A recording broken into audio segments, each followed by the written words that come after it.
In chapter 22 of Mesilat Yesharim, he says the following. He says, first of all, what are the reasons why a person should never be proud of the Torah that he actually has? Meaning, let's say the guy toiled. He has books, he learned them. He has the Gemara, he learned it. He has the Chumash, he learned it. He's learning. After he learns, and he learns, and he learns, and he's continued to learn, and he learned a lot. Mesilat Yesharim says, you still have no reason to be arrogant about it, prideful about it, or even think you're better than anybody else in the world. Why? He says, first of all, even the finest mind is imperfect and prone to error. Even the most accomplished sage makes mistakes. In so many words, the Ramchal tells us, it is humanly impossible for you to not make a mistake.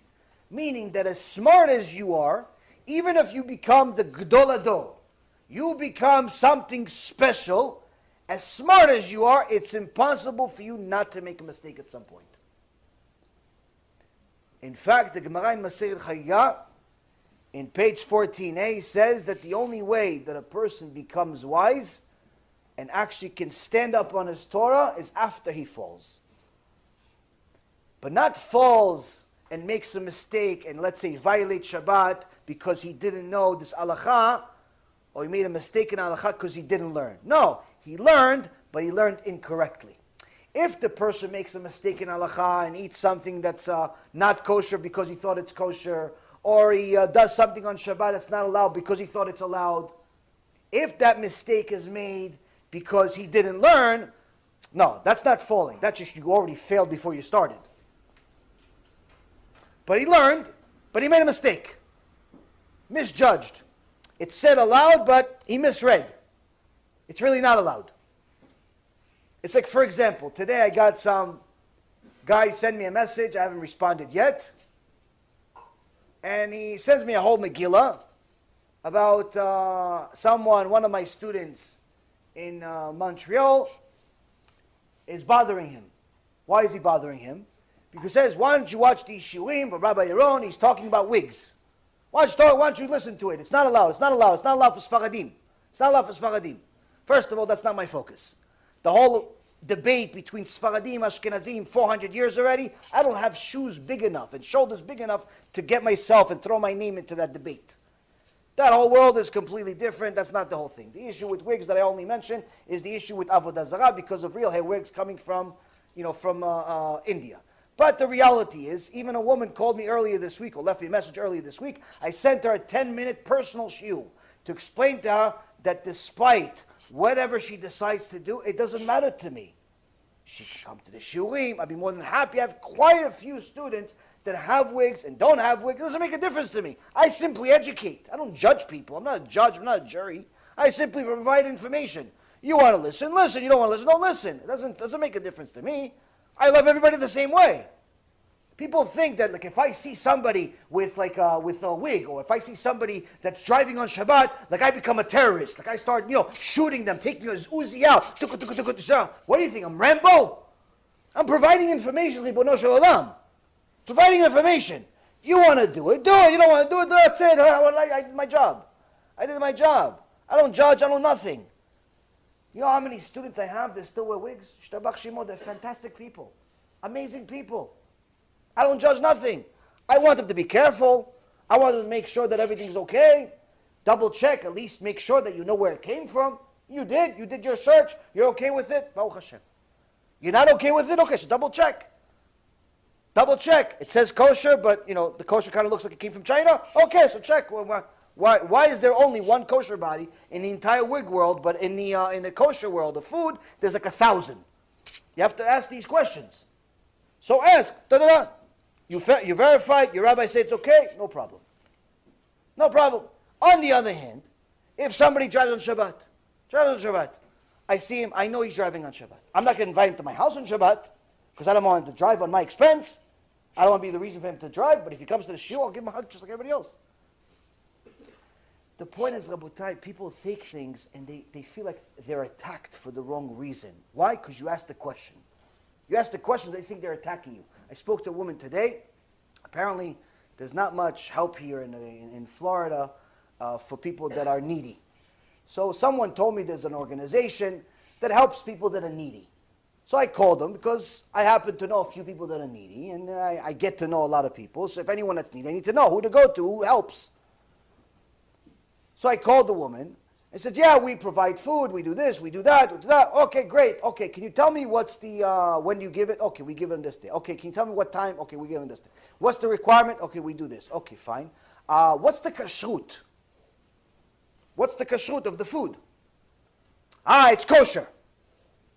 I said, okay, I understand it's kosher. That's why I'm calling you. I'm a rabbi, not a priest. If I was a priest, I'd go to McDonald's. It's easier than you. I'll buy the food from McDonald's. $1, you can buy a burger, feed 10 people. But it's kosher food. It's more expensive, so I need to know what's the kashrut. It's kosher, sir. It's kosher. Okay, sir. What kind of kosher? Is it ORB? Is it kosher Miami? Is it kosher India? Is it kosher Zimbabwe? What kind of kosher is it, though? Sir, if they're hungry, they'll eat. I said, I'm sorry. If you were serving goyim, that would be okay response. If they're hungry, they'll eat. You're right. But in the Jewish world, if you're going to serve the Jewish people, some people are makpidim, they're more stringent on kashrut than others. They will accept this one, but not that one. So I don't want to send the guy to you, and he doesn't accept your kashrut. Why waste his time? Why waste your time? Why insult people? Point is, what's the big deal? If you're giving this food out anyway, for a long time, what's the big deal to just look at the label, Ribono Shel Olam? Okay, I'll get back to you. She never got back to me. Oh, at some point she told me I'm being very aggressive. Why? Because I asked, what's the kashrut? People don't like to be asked questions. Now I don't even know if I want to recommend it. Maybe it is kosher India. Who knows? Kosher Zimbabwe. It's coming with a bone from one of the bodies they find. Who knows? What's so hard to look at the label? That's the thing, Rabotai. Sometimes people do mitzvot for the wrong reason. And they do not understand why they're doing what they're doing.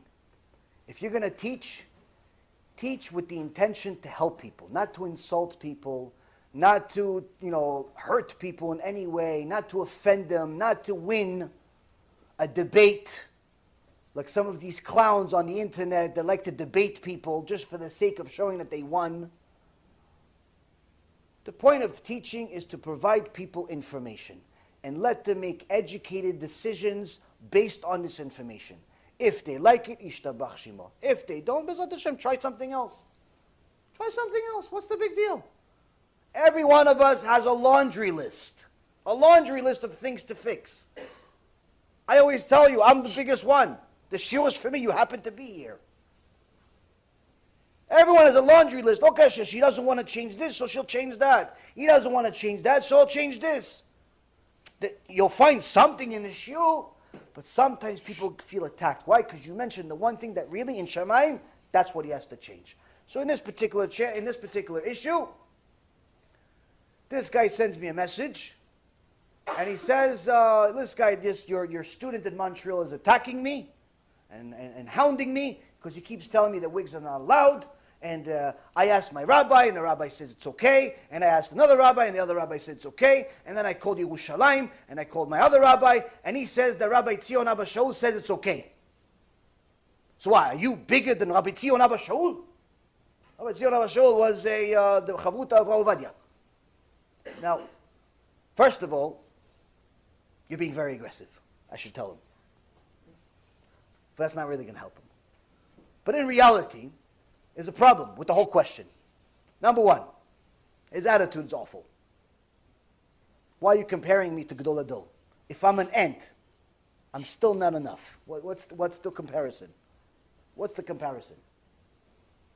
Two,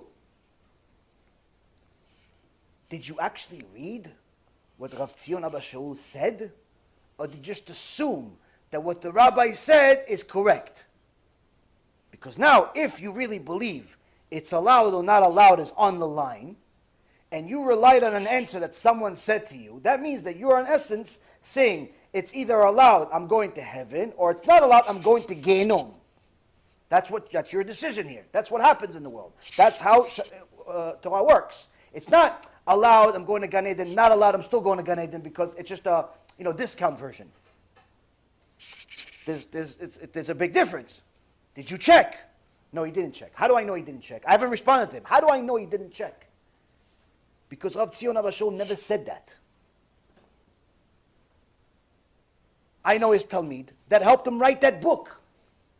Rav Gidon ben Moshe. He helped him write that book and that answer. What he was talking about when it comes to wigs for Sfaradim, we're not talking about Avodah Zarah. We're talking about just the wigs for Sfaradim versus Ashkenazim. When it comes to the modesty issue, all that stuff, that's the Ashkenazim have an eter, the Sfaradim do not. But some people thinking that Rav Tzion Abashol says it's allowed. Why? Because they read the answer incorrectly. If you double check with the co-author of Gidon ben Moshe, he says to you, what did he say? No, if you look at what happened before, what is he talking about? He's talking about, can a person say Kriyat Shema, let's say he's praying in his house, can he say Kriyat Shema next to a woman that's immodest? No. Can he say Kriyat Shema next to his wife if she has a wig on instead of a kisur rosh that she wears regularly? And he says yes. It's his wife, it's in the house, he's allowed to do Kriyat Shema. Meaning, if she's wearing a wig in the house, she's Faradi, but she wears a wig in the house, no problem, that's allowed. He never said go wear a wig in the streets, but that's the problem. People just, they assume that someone read it, they don't double check, and what happens there? They don't get to the bottom line. They don't get to the bottom line. Why? Because people are either spiritually lazy, or extraordinarily arrogant, or simply do not want to change. Simply don't want to change. But the problem is, Rabotai, is that if you don't want to change, no amount of Torah is going to help you. Doesn't matter how many Masechtot you read. Doesn't matter how many Shiurim you watch. There's some people that have been watching my Shiurim for 2-3 years. Ishtabach Shemo La'ad, they became angels. Honestly, I ask him to give me brachot once in a while. Bemet, I ask him brachot. So you get tzaddikim, give me bracha. I don't know how people do so. They go to tests like it's walk in the park. So give me bracha. Some people watch Shurim for a couple of years. Nothing happened. Not often, but it happens. Sometimes you see people, they watch all the Shurim, but nothing happens. Why? Because in reality, the way that the two people were studying differently. One was watching the Shurim with an intention to apply what he learns. The other one was watching it for entertainment and mental stimulation purposes only. He liked the way I sound. He likes some of the funny things I say once in a blue moon. He likes the little action when I do my little dance here. That's what he likes. He likes that. He thinks I'm funny. He thinks I'm this. He thinks I'm that. That's what he likes. But as far as changing his life, nothing. 2 years, still married to the Goya. 3 years, he's still driving on Shabbat. Nothing changed. It's not common because some of the things I say are relatively hard for people to hear on a regular basis, which requires a person to change or to simply stop watching. But the point is that it does happen. Why? Because some people simply do not want to change. And that's what we learned from the Chazon Ish last week. That the most important midah, the most important character trait of a human being is the desire to change. If you have the desire to change, automatically, all of your character traits improve. You're less angry than you would be if you didn't have a desire to change. You're less stingy than if you didn't have a desire to change, and so on and so forth.